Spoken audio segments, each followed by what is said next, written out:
a nossa live aqui, muito especial, a nossa primeira live da nossa aula semanal, né, sobre como reduzir a hemoglobina glicada para abaixo de 7%.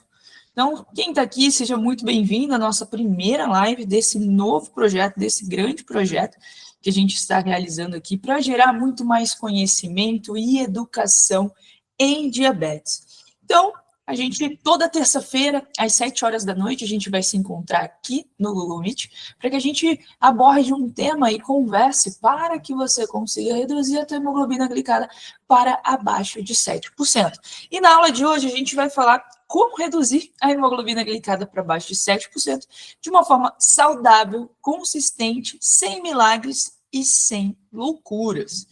E é importante dizer o seguinte, que a maioria das pessoas, e deixa eu aceitar aqui o pessoal que vai entrando na hora que dá live. Bom, boa noite, pessoal. Boa noite, Juliana, acabou de entrar aí. E é importante dizer o seguinte, que nesse momento, muitas pessoas que têm diabetes têm uma dificuldade imensa de conseguir reduzir a hemoglobina glicada para abaixo de 7%. Por que abaixo de 7%? A gente vai descobrir logo menos o porquê e o motivo desse valor e por que ele é tão importante. Mas eu quero entender, eu quero que vocês entendam na realidade que durante anos eu acompanhei muitas pessoas que estavam completamente perdidas ao longo do tratamento e tentava de tudo e fazia loucuras, comprava remédios, fazia jejum de várias horas para conseguir deixar a glicemia ali mais tempo dentro da zona alvo, ou então cortava qualquer e todo tipo de carboidrato, e isso piorava ainda mais, porque ou tinha muita crise de hiperglicemia, ou tinha muita crise de hipoglicemia. E mesmo assim, nada mudava. Tenho certeza aqui que vocês já tentaram fazer alguma coisa diferente, que foi passado para vocês. Tenho certeza também que, por mais que vocês sigam tudo que o médico pede para que vocês sigam, né? Faça exercício físico, tenha uma alimentação um pouco mais equilibrada, um pouco mais saudável, mesmo assim, a hemoglobina glicada não consegue reduzir. E foi nesse cenário que eu entendi que o problema não era a falta de esforço das pessoas, e sim falta de direção, de direcionamento. E foi nesse sentido que uma das minhas seguidoras me mandou lá no Instagram falando, Johanna, cara, eu tô cansada de tentar tudo que todo mundo manda, e mesmo assim a glicada sempre continuava em 8, 9, nunca conseguia reduzir. E nesse momento eu percebi, né, que as pessoas precisavam de um direcionamento, um maior nível de conhecimento, porque conhecimento é libertador. E foi pensando nisso que a gente criou todo esse projeto para poder compartilhar mais conhecimento para que você consiga, de fato, melhorar a tua hemoglobina glicada e ter mais consistência no teu tratamento. Então, eu vou compartilhar aqui a tela e eu quero dizer o seguinte, todo o material que for utilizado aqui na nossa aula, eu vou compartilhar para vocês lá no grupo. Então, isso é importante, tá? Isso aqui a gente vai ter alguns conteúdos para que a gente consiga, de fato, melhorar, né, o entendimento e a compreensão. Então, vou estar utilizando esse mapa mental e eu preciso que vocês me deem um feedback, se vocês, no chat, se vocês estão conseguindo enxergar, se eu preciso dar um pouco mais de zoom ou não. Comenta no chat se vocês estão conseguindo enxergar sim ou não, por favor. Só para eu entender aqui se está tudo em ordem, se vocês conseguem enxergar certinho, ou se eu preciso dar um pouco mais de zoom, porque aí a gente já começa, de fato, o nosso conteúdo. Então, vamos lá. O tema da live de hoje é a nossa primeira aula, como reduzir a hemoglobina glicada de forma saudável, eficiente, sem milagres e sem loucuras, né? Mas, primeiro de tudo, a gente precisa entender o que, de fato, é a hemoglobina glicada. Então, a hemoglobina glicada é um exame, né? A gente diz que é o nosso padrão ouro do tratamento, porque a gente consegue entender como está o nosso tratamento através desse índice, né? Através dessa porcentagem. Então, é a forma da hemoglobina, né? Que se liga à glicose no sangue. E com isso a gente consegue entender qual o nível de açúcar no seu organismo ao longo de 3, 4 meses. A vida útil da hemoglobina, ela dura aí cerca de 3 a 4 meses, por isso que o exame é feito dentro deste período. Eu digo que é o dedo duro do tratamento, por quê? Porque ao longo de 3, 4 meses, ela vai pegar a média ali da tua glicemia, do teu valor de glicose, né? A média da tua glicemia. E por que é o dedo duro? Porque muitas vezes as pessoas, na semana que antecede a consulta, tenta melhorar o tratamento de alguma forma, né?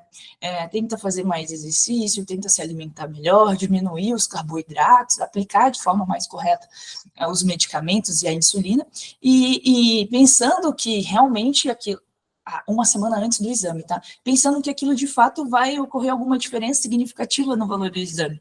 E realmente não. Pode sofrer diferença significativa na glicemia em jejum, mas na hemoglobina glicada a gente não consegue. Por quê? Porque a gente tem aí a média de 3 a 4 meses da hemoglobina, tá? Então isso é importante. E valores do tratamento. Deixa eu aceitar aqui. Obrigado, Juliano, pelo feedback, tá? Vou aceitando aqui as pessoas. E é importante dizer o quê? Que a gente tem alguns valores de tratamento a ser seguido, a ser orientado. O que a SBD, a Sociedade Brasileira de Diabetes, diz para a gente, né? A gente tem essa tabelinha aqui, e ela pede para que o tratamento, né, para pacientes tanto DM1 quanto DM2 esteja abaixo ali, a hemoglobina glicada abaixo de 7.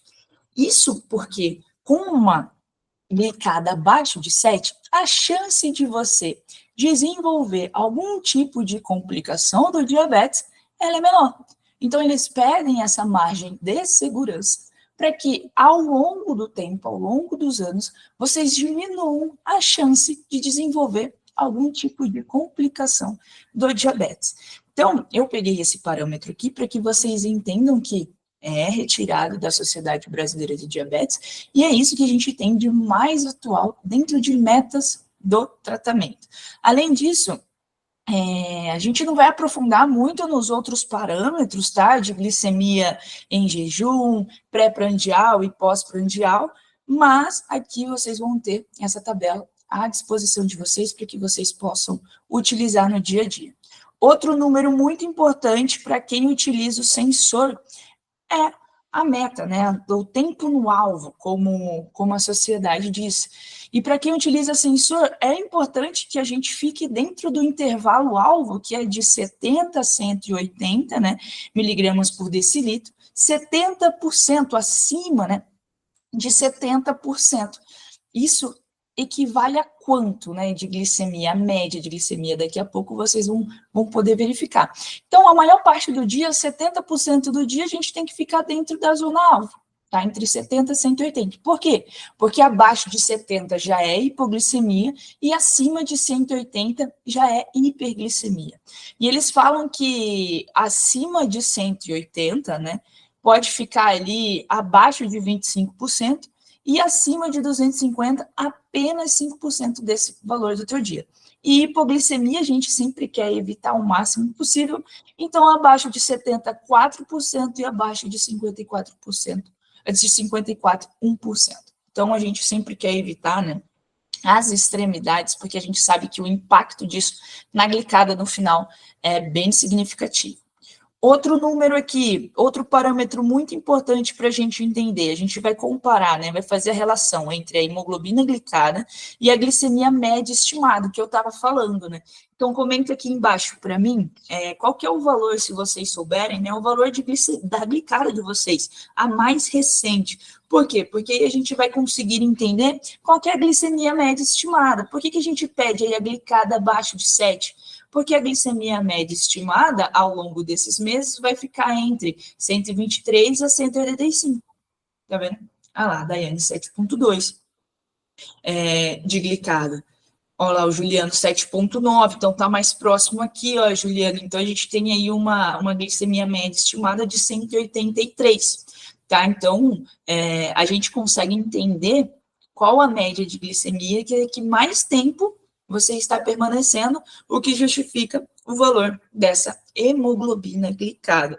tá? Então, isso é muito importante, a gente sempre verificar esses valores, entender onde a gente está, para a gente ter o direcionamento para onde a gente quer chegar. Então, isso aqui, essa tabelinha, é muito interessante por conta disso.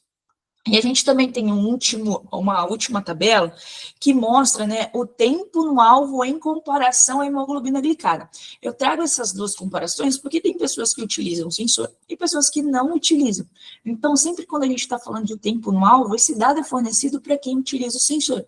Então, a gente consegue comparar também. Então, por exemplo, quando você fica ali a maior parte do teu dia e do teu tratamento ao longo de 3 a 4 meses em 70%, olha só a hemoglobina glicada aproximada, 6,7. Então, por isso que é importante permanecer aí, tentar permanecer o máximo dentro da zona alvo, porque essas variações, tanto para baixo quanto para cima, vai impactar a hemoglobina glicada. Tá? Isso faz com que ela aumente ao longo do tempo. Então, quando a gente tem aí 70% dentro do alvo, a gente tem 6,7 de glicada. Quando a gente tem 50% dentro do alvo, a gente tem uma glicada aqui, ó, entre 8,3, né?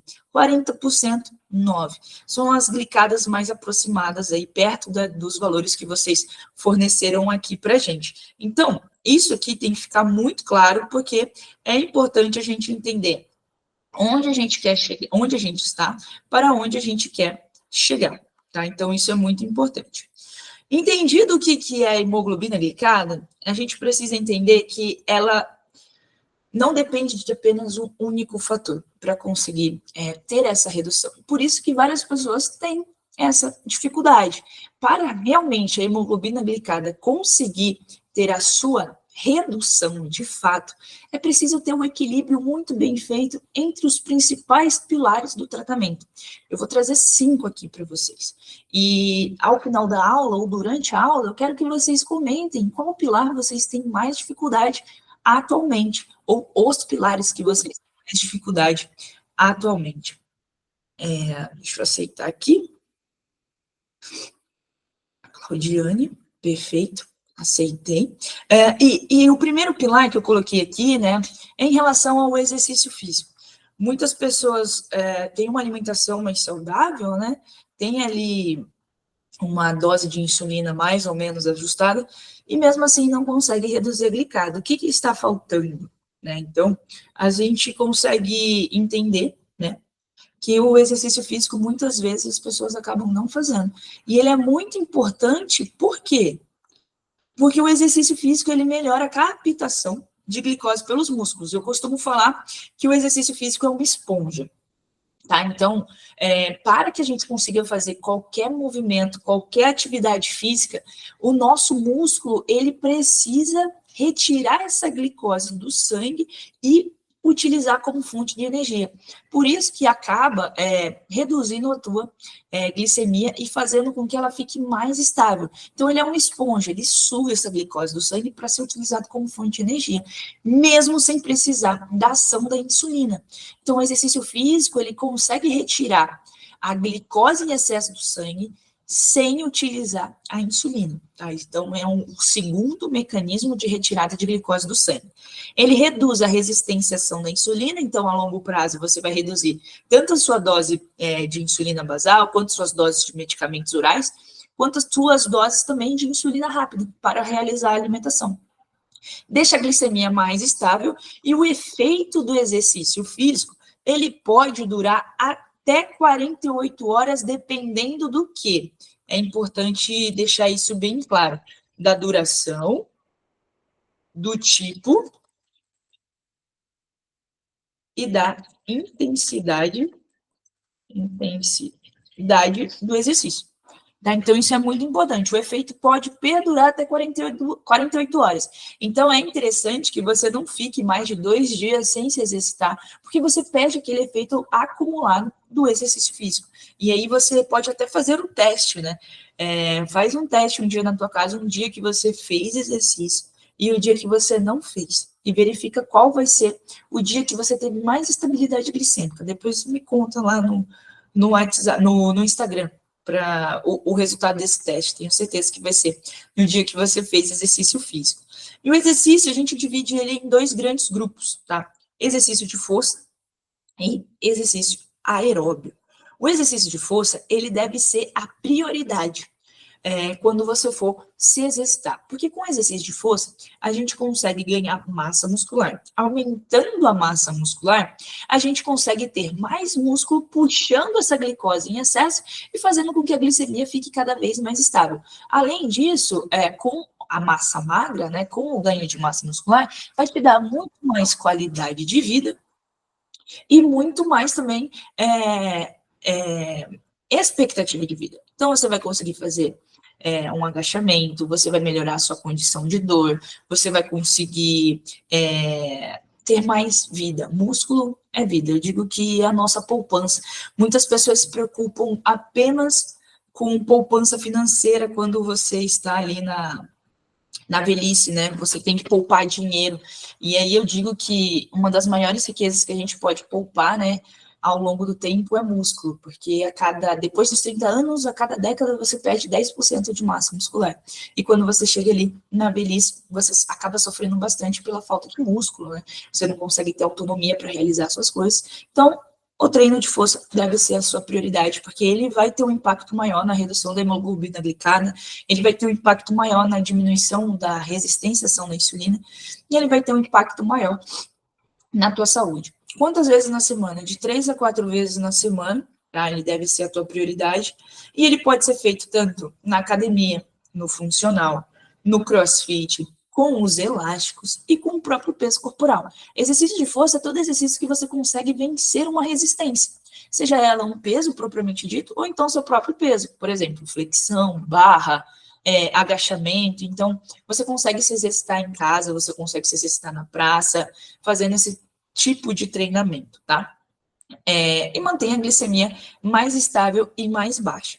O exercício aeróbio, ele também é muito importante por diversas razões, principalmente pelo seu benefício cardiovascular. Ele tem um potencial de redução da sua glicemia muito rápido, porém, ele abaixa a tua glicemia. Mas quem vai manter tua glicemia mais baixa e estável é o treinamento de força. Então, se você conseguir combinar ao longo da tua rotina a realização dos exercícios de força com os exercícios aeróbicos, vai ser perfeito para o teu controle glicêmico, tá? Então, isso vai ser bem importante. Então, o exercício aeróbio, de 2 a 3 vezes na semana, ele tem uma redução imediata da glicemia e também proporciona, né, benefício cardiovascular. Então, você vai conseguir fortalecer ainda mais o teu coração e todo o teu sistema respiratório e cardiovascular. Além disso, ele tem um potencial enorme de redução da tua glicemia de forma imediata. Além disso, vocês podem realizar o exercício aeróbico, como uma caminhada, uma corrida, andar de bicicleta, natação, dança. Então, todos eles podem ser bem utilizados dentro da tua rotina. Eu vou te passar uma estratégia muito interessante de utilizar o exercício aeróbio. O exercício aeróbio é interessante realizar após as tuas alimentações. Porque após as alimentações vai diminuir o pico glicêmico. Além disso, você vai potencializar a ação da insulina, fazendo com que o carboidrato que você ingeriu, ele seja retirado da corrente sanguínea de uma maneira muito mais rápida, seja utilizado de uma maneira mais rápida, né? Então, utilizar o exercício aeróbio, né? Faz o teu almoço, fazer uma caminhadinha ali, cerca de 5, 10 minutos, já vai ser o suficiente ali para que você consiga melhorar, né, a diminuição do teu pico glicêmico depois dessa refeição e também potencializar a ação da insulina. Isso é muito legal para quem tem muita dificuldade em contagem de carboidrato, porque a gente consegue otimizar. A gente só tem que tomar um pouquinho de cuidado para não errar, né, nessa dose de insulina e também não errar nessa quantidade de exercício aeróbio após as alimentações, para não aumentar o risco também do hipo, né? Isso pode acontecer caso você erre nessa quantidade de insulina ou nessa quantidade de exercício físico pós-almoço, mas isso ajuda bastante. Os meus pacientes, eles sempre utilizam dessa estratégia de se alimentar, fazer um exercício mais aeróbio, né? Tem algumas pessoas que até se alimentou, fazem polichinelo, agachamento, para conseguir reduzir esse pico e deixar a glicemia mais estável depois da alimentação, que é a maior parte da dificuldade das pessoas. O segundo pilar também de extrema importância que a gente tem que levar em consideração é a alimentação com estratégia e não com terrorismo. Quando a gente pensa nessa alimentação, a gente tem que pensar numa alimentação mais saudável e equilibrada, com os macronutrientes muito bem divididos, né? Então, fibras, carboidratos, proteínas e gorduras, para que a gente tenha, de fato, uma alimentação ali completa para beneficiar o nosso corpo. Então, a gente tem aí, a contagem de carboidratos é essencial. É essencial porque com a contagem você sabe exatamente a quantidade de insulina necessária para aquela alimentação.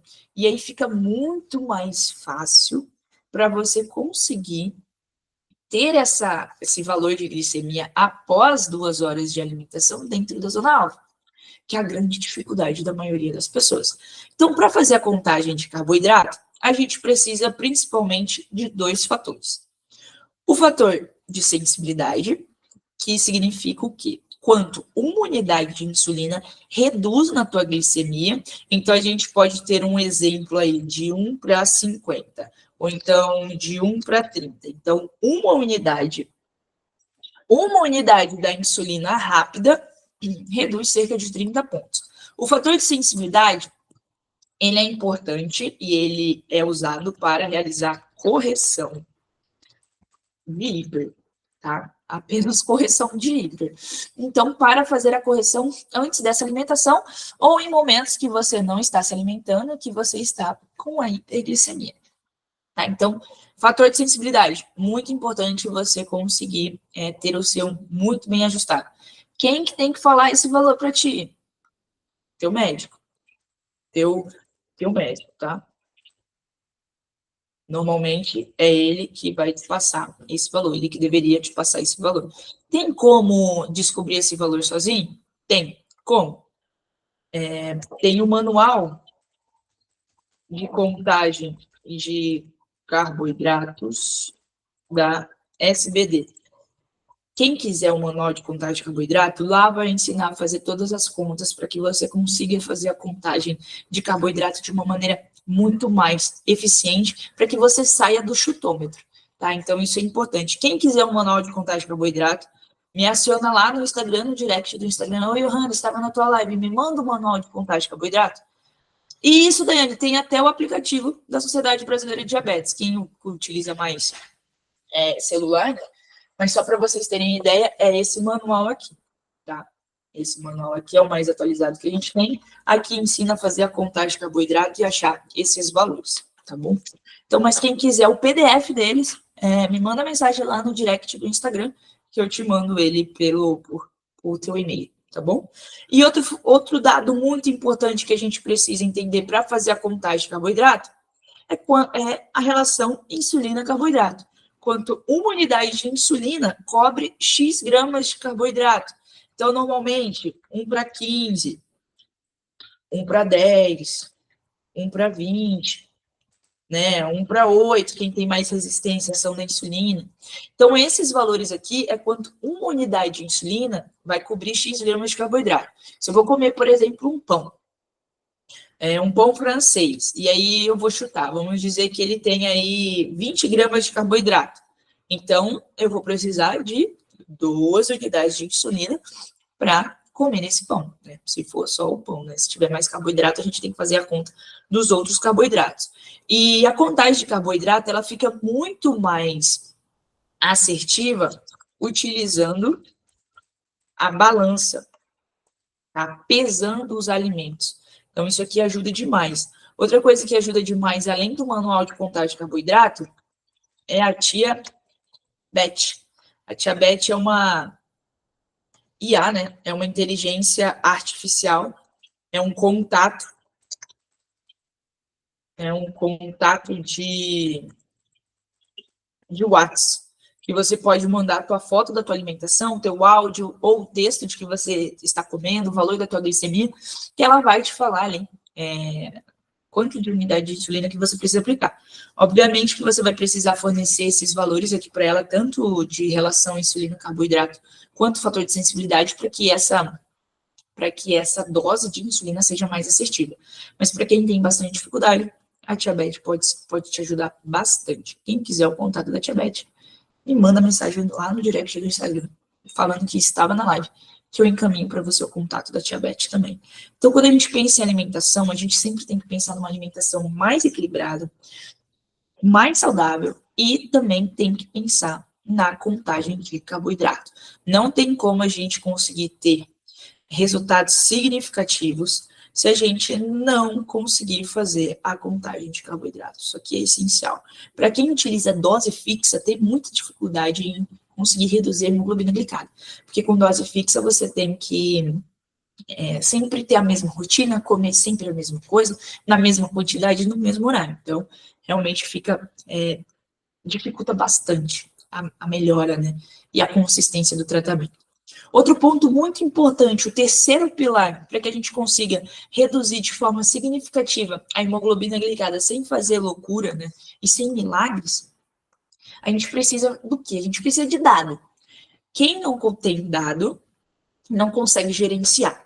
Então, é muito importante a gente fazer essa monitorização inteligente da glicemia. Então, para verificar a glicemia, né, não é só ver se ela está alta ou se ela está baixa, se você está com hipo, se você está com hiper, não.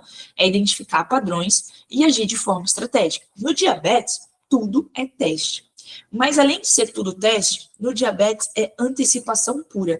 Você precisa saber antecipar o que pode vir a acontecer, porque com essa antecipação, você consegue ter estratégias e atitudes muito mais coerentes e assertivas para você evitar tanto a hiper quanto a hiper. Tanto a hipo quanto a hiper. Então, é importante fazer essa monitorização de uma forma muito consistente. Então, para quem utiliza, né, ponta de dedo, o glicosímetro. Então, a gente precisa ir fazer no mínimo, 6 vezes por dia. Antes e depois das refeições e no jejum. Depois das refeições, 2 horas depois das refeições. E essa glicemia, ela precisa estar dentro daquela zona ali que eu te falei, entre 70 e 180 depois das refeições, tá? Isso aqui é importante. Se você pegar a tabela lá em cima, que eu te mostrei, tem os valores antes das alimentações e depois das alimentações, e você pode ter o norte ali de quanto que tua glicemia deve estar depois das alimentações, tá? Se você fizer exercício físico, tem que aumentar aí mais 3 verificações. Então, fica 9 vezes aí por dia que você deve verificar. Porque durante o exercício físico, a gente precisa verificar antes, durante e depois. Para prevenção de hiper e de hipo. E para que a gente tenha eficiência nesse treino. Então, a gente precisa ir quem faz, né, ponta de dedo, faz exercício físico, 9 vezes seria o mínimo por dia, tá? 9 verificações.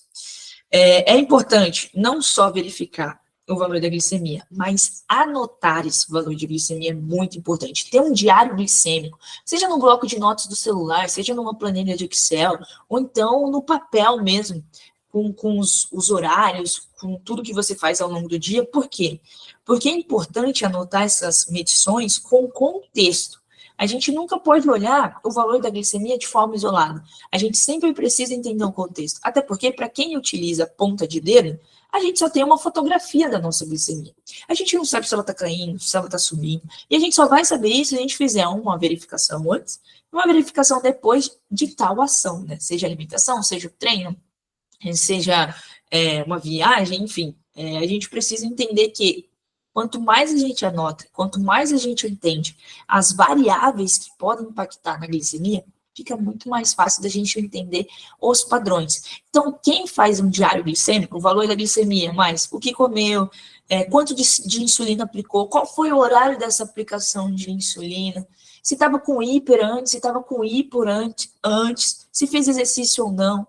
Isso tudo é importante para quê? Para identificar padrões.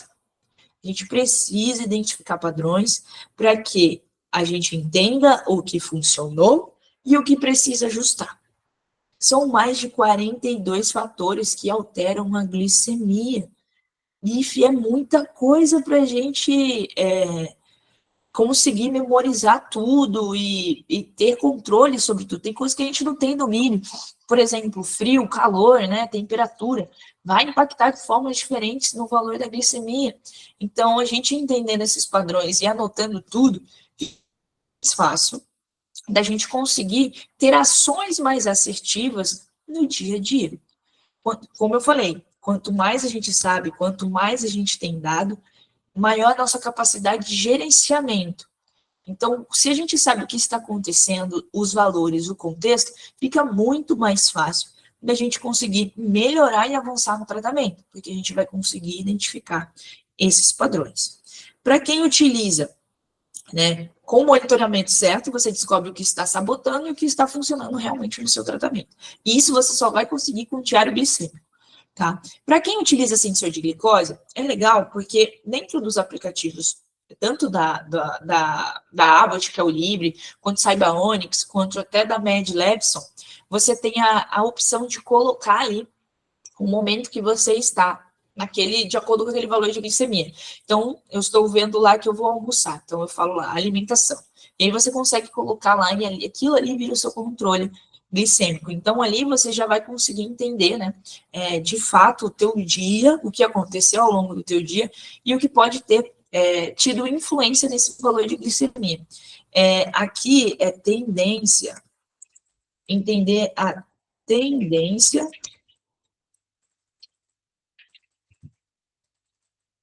as tendências para evitar hipo ou hiper. É legal que no sensor de glicose, a gente tem tanto as setas quanto os gráficos, né?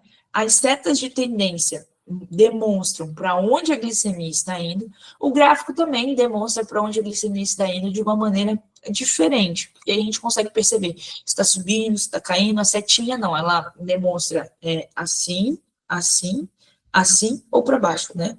E aí vai reduzir. Tem alguns sensores que são mais setas, tem outros sensores que utilizam essa demonstração que eu fiz, né? Então, a partir da tendência glicêmica, dessa seta de tendência, a gente sabe exatamente para onde que a glicemia está indo, se ela está subindo mais devagar, se ela está descendo devagar, se ela está caindo de forma rápida, se ela está estável, e aí fica muito mais fácil da gente conseguir prevenir hipo ou hiper, tá? Então, tem gente que utiliza sensor como se fosse um glicosímetro, só olha o valor da glicemia e acabou. Mas é importante a gente entender e interpretar os gráficos para, de novo, identificar e utilizar desses padrões. Dentro do sensor de glicose, a gente tem os gráficos e a gente consegue ter acesso aos gráficos de 7, 14, 30 dias, 90 dias. E tendo acesso a esses gráficos, a gente consegue ter muito mais consciência do que pode estar funcionando ou não. Tá? Então, isso é muito importante. Não utilizar o sensor como uma ponta de dedo, e sim utilizar tudo que ele pode te oferecer, baixando os dados, identificando os padrões, levando junto com o teu médico para que ele possa fazer os ajustes necessários. Então, isso é muito importante. Muitas vezes, a maioria das pessoas acabam não fazendo a monitorização da forma como deveria ser feito, muitas vezes por falta de estrutura, né? A gente sabe que muitas vezes o SUS não oferece a quantidade de fitinha que é para fazer a monitorização por dia. Então, imagina, tem gente que faz 3 vezes por dia, porque não tem condições de comprar a fita e o que recebe não é suficiente. Imagina fazer 9 por dia. Então, acaba que quem utiliza o sensor acaba tendo mais esse benefício, né? E realmente o sensor deveria ser liberado, né, deveria ser fornecido para todo mundo, porque realmente transforma e ajuda bastante no tratamento. Agora, outro pilar muito importante são os ajustes do tratamento, né, tanto as medicações quanto as doses de insulina. Então, muitas das vezes a glicada não consegue reduzir, porque ou o medicamento ou a insulina está mal ajustado. Então, imagina, tua basal está mal ajustada, está tendo muita hiperglicemia quando acorda, ou então está tendo muita hipoglicemia de madrugada. Isso pode ser um sinal de que a tua insulina basal está desajustada. Ou então, você está fazendo a contagem de carboidrato de forma assertiva, e mesmo assim, você está tendo muita hipo ou muita hiper depois das alimentações, a tua relação insulina-carboidrato pode estar desajustada. Tá? Então, esses ajustes, eles são feitos de acordo com o momento que você está de vida, porque esses ajustes, eles não são fixos ao longo da vida, não, tudo no diabetes varia e depende, então tudo é variável. Então, o fator de sensibilidade, assim como a relação insulina-carboidrato, vai variar ao longo dos anos, ao longo do teu estilo de vida. Para quem tem uma rotina de exercício físico de forma consistente, uma alimentação mais equilibrada, percebe que logo de imediato ali, né, uma semana, 2 semanas, você já vai ter que reduzir as suas doses de insulina, tanto da basal quanto da rápida, por conta do efeito do exercício físico. Então, ter consciência disso e ter essa autonomia e flexibilidade para ajustar de acordo com o teu profissional de saúde é muito importante.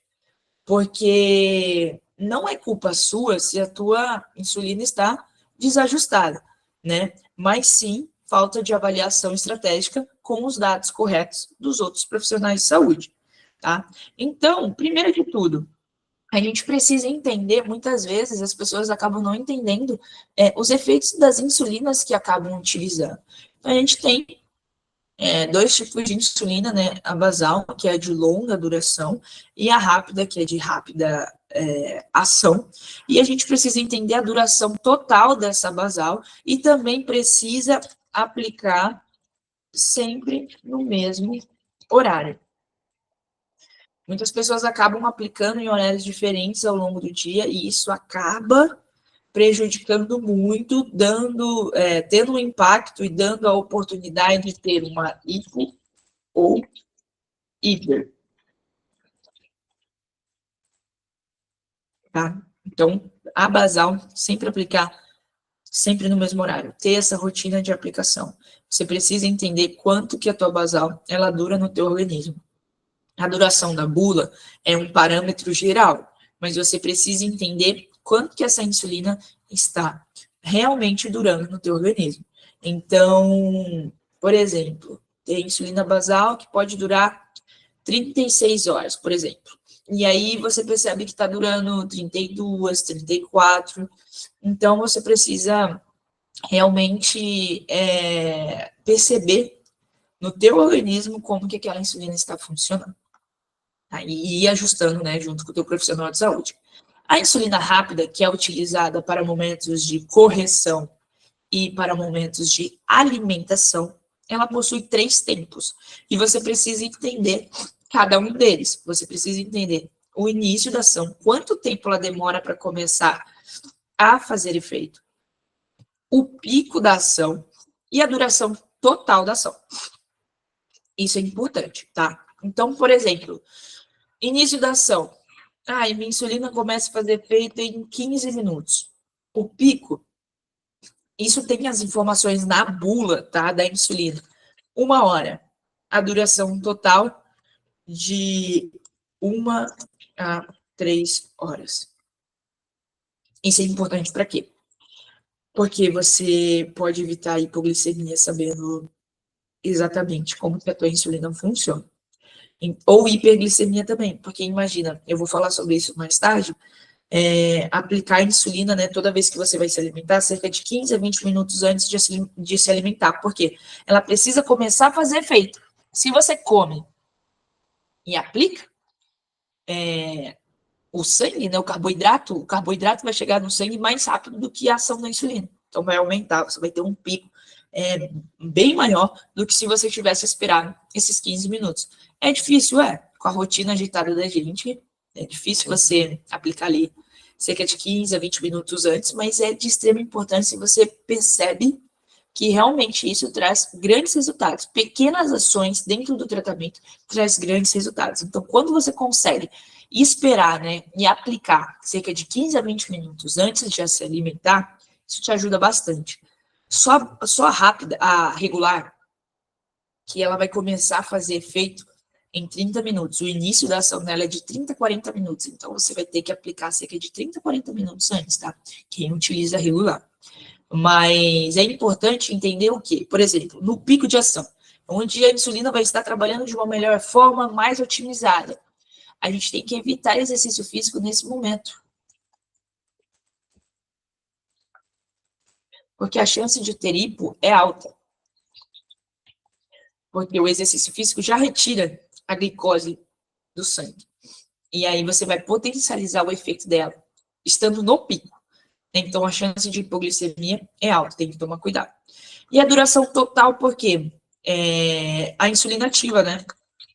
Quando eu falo para vocês lá no Instagram, não vai fazer exercício aeróbio com insulina ativa, porque o exercício aeróbio já vai reduzir a tua glicemia de uma maneira muito mais rápida, de forma imediata. Com insulina ativa, o exercício aeróbio vai potencializar a ação dela e a chance de gerar hipoglicemia é alta também, tá? Com o exercício aeróbio. Volta aqui. Aeróbio. Tá? Então, com o exercício aeróbio, a chance é alta de você ter hipoglicemia se você estiver com a insulina ativa. Então, dever de casa, olha a bula da tua insulina e verifica esses valores aqui, porque vai ter esses valores assim como a insulina basal.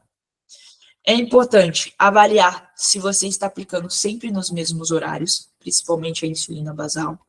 Aplicar a insulina cerca de 15 a 20 minutos antes de se alimentar. Importante realizar o rodízio de insulina, braços, barriga, pernas, glúteo. Isso aqui é muito importante realizar, um rodízio para prevenção de lipodistrofia, tá? Então, isso é importante. Armazenamento, é importante você armazenar de uma forma correta. A insulina, ela tem ela consegue sobreviver até 30 graus, tá? Fora da geladeira. Se passar disso, ela já começa a não ter efeito e aí ela estraga, tá? Então, você consegue utilizar ela sem estar na geladeira, né? Mas até 30 graus. Onde eu acho essa informação? Na bula, tá? E o armazenamento ideal para quem deixa ela dentro da geladeira não é na porta da geladeira. Na porta da geladeira tem a maior variação de temperatura. Então, estraga a insulina se você deixar na porta da geladeira. O ideal é que você deixe ali, tem a bandeja das frutas, né? Acima da bandeja das frutas ali, na terceira prateleira, provavelmente ali da tua geladeira. Ali é o melhor local para que você consiga guardar, tá? A validade. Sempre verificar a validade. Tem muita gente que acaba aplicando insulina vencida e aí fala que a insulina virou a água, não está fazendo efeito. Quando vai ver, a validade já passou. Então, é importante sempre verificar a validade da tua insulina, tá? E também fazer novos ajustes, né, de doses de insulina, pensando na tua rotina, né, com as novas rotinas, tanto de alimentação quanto de exercício físico. Então, de novo, começou a se exercitar de uma maneira mais consistente, mais regular, vai precisar fazer alteração nos ajustes dessas doses, principalmente nas alimentações pré-treino, na aplicação da quantidade dessa insulina basal, são as quantidades de insulina, né, são os ajustes que acontecem de maneira mais rápida e mais efetiva. Então, na insulina basal e principalmente no pré e pós-treino, tá? Nos ajustes dessas doses de insulina, porque são momentos que você vai estar mais sensível à ação dela. Então, você vai ter que falar ali com o teu médico, com o teu nutricionista, para que você consiga ajustar essas doses. E o último pilar, que a gente acha que não impacta, mas impacta muito, é a gestão do estresse e qualidade do sono. Por quê? Quando a gente está estressado, ansioso, tenho certeza aqui que vocês já perceberam que a glicemia aumenta. Por que que aumenta? Porque é liberado hormônios contrarreguladores da ação da insulina. Qual hormônio? Principalmente cortisol. E o cortisol, ele vai lá no fígado, bate lá no fígado. Fígado, libera aí a glicose que está armazenada. Aí o fígado vai lá e libera. E isso faz com que aumenta a glicemia, tá? Então, esses momentos é importante você ter um equilíbrio emocional, que você consiga melhorar pensando não só na tua saúde emocional, mas também no tratamento do teu controle glicêmico, né? E o sono, a gente precisa entender que o sono, ele tem uma grande diferença entre qualidade e quantidade. A gente pode dormir muito, mas a qualidade não ser boa, e a gente pode dormir ali, no máximo, 6, 7 horas ali, né? Pouco, 5 a 6 horas, mas ter um sono ali regenerativo, né? Mas, assim, é importante a gente conseguir equilibrar essas duas demandas, né? Tanto a qualidade quanto a quantidade. Então, recomendado de 7 a 8 horas de sono por dia. Então, é importante você criar uma rotina de sono, dormir sempre no mesmo horário, evitar as telas, procurar fazer alguma coisa que você consiga relaxar, ler um livro, algo do tipo, para que você consiga começar, né, a ter uma rotina melhor de sono. E também outra coisa que atrapalha muito, evitar o excesso de cafeína e alimentação muito pesada à noite. Por quê? Cafeína, principalmente. Algumas pessoas utilizam pré-treino depois das 16 horas do dia, depois das 4 horas, e aí isso interfere no sono.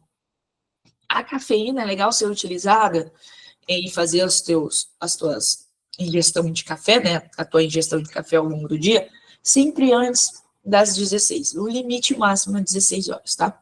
Para não ter impacto na tua, no teu sono.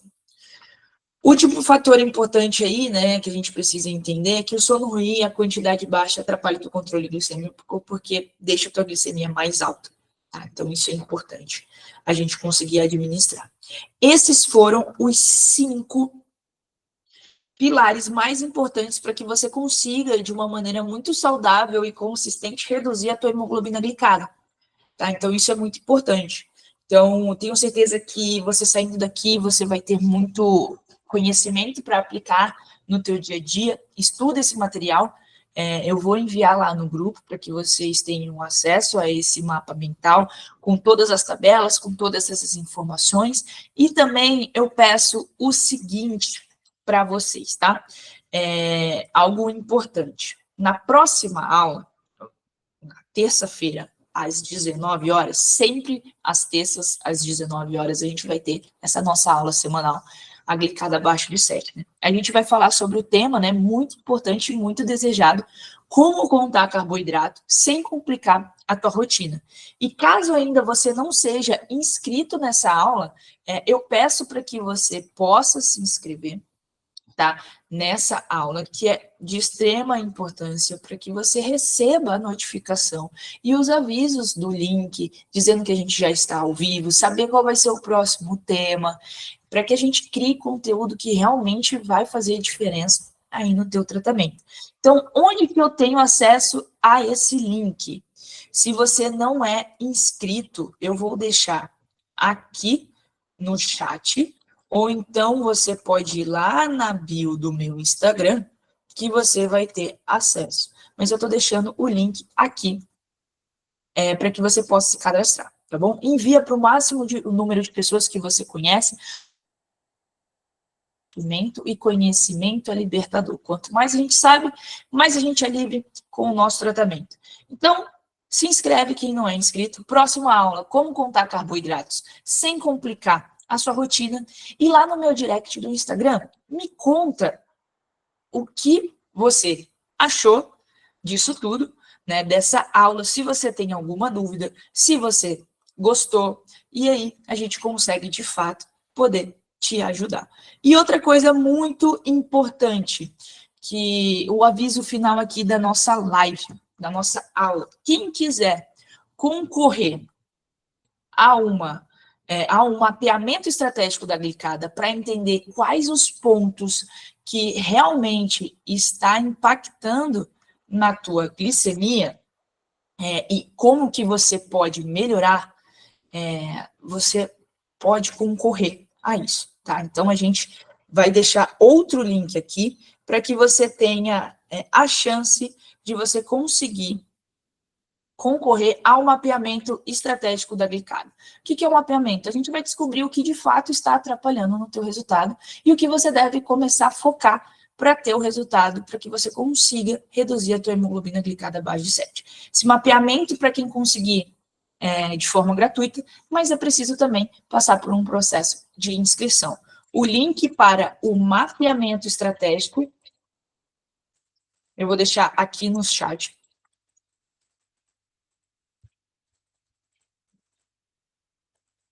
Deixa eu colocar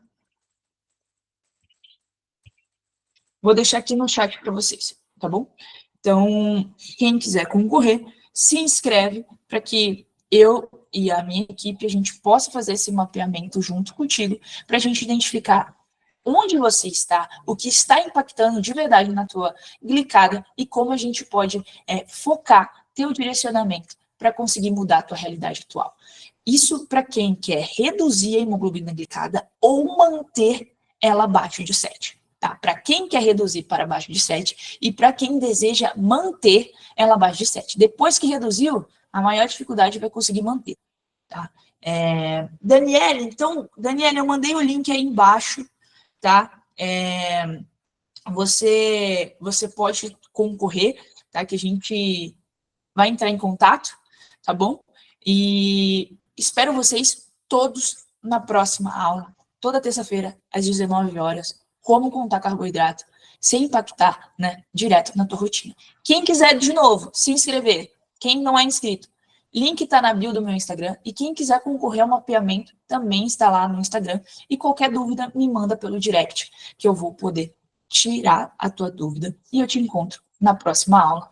Até terça-feira, às 7 horas da noite. Muito obrigada por toda a participação e por vocês estarem comigo até esse momento. Te vejo na próxima aula. Tchau, tchau. Muito obrigada, Daniele. Te espero na próxima aula, hein? Tchau, tchau. Até mais.